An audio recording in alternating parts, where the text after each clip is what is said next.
You said you grew up in New Jersey? I grew up in New Jersey, yeah. Whereabouts? Bergen County.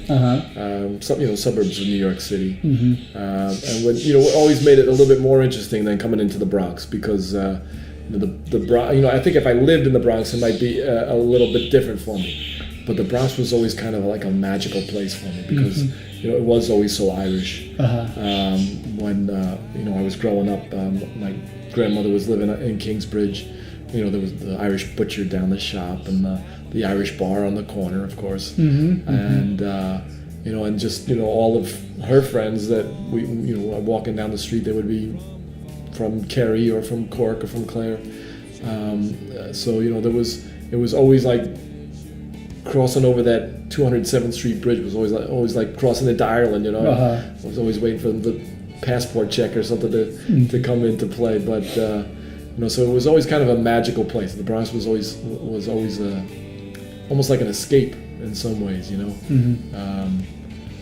I loved it. Loved the Bronx. Always loved the Bronx. And your parents grew up in the Bronx? My mom grew up in the Bronx. My dad also grew up in Woodside. Oh yeah. Oh okay.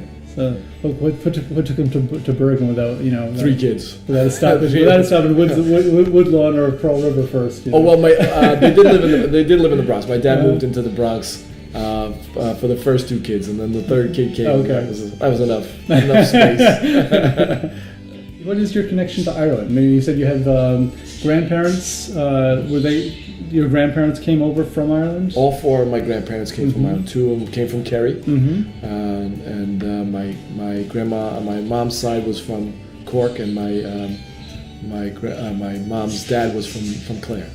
Oh, okay. Yeah. So you're all on the southwest. Yeah, all southwest. Yeah. And I've been over to all 3 places, and all beautiful.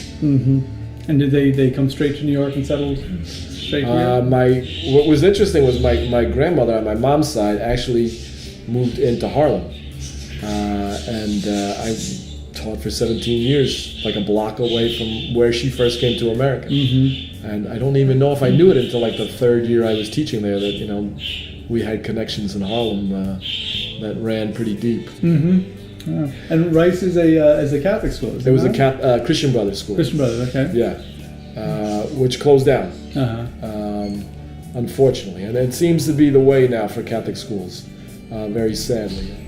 So yeah, I think the Catholic Church has done an injustice to the Catholic youth twice over now. First time through the scandals, and now the second time through the schooling and the closures of the Catholic schools. I always thought that it was because of lack of money that the Catholic schools were closing down, but then I read something that said that in like the 40s and the 50s, the Catholic Church was sponsoring the Catholic schools like 60%. They were keeping the schools open, and now they fund the Catholic schools like 10%.